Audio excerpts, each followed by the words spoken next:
ये देखें मनाज़र आप लोग, गिरफ्तार कर लिया गया है कारकुन को।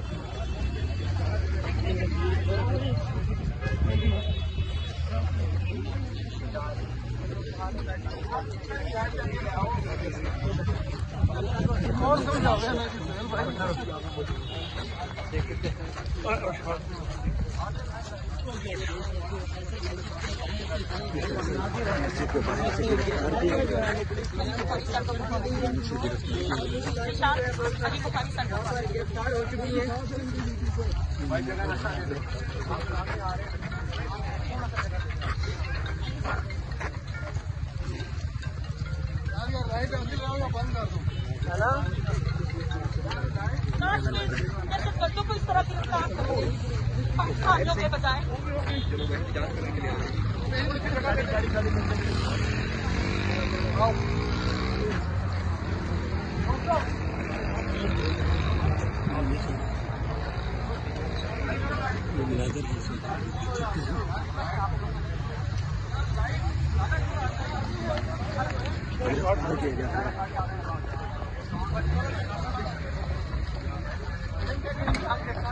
कोई मसला नहीं है।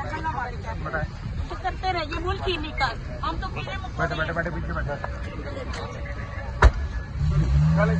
ये मनाज़र है इस वक्त ऐसी मस्जिद के अंदर आप लोग देख सकते हैं। बड़ी तादाद में गिरफ्तार किया जाए।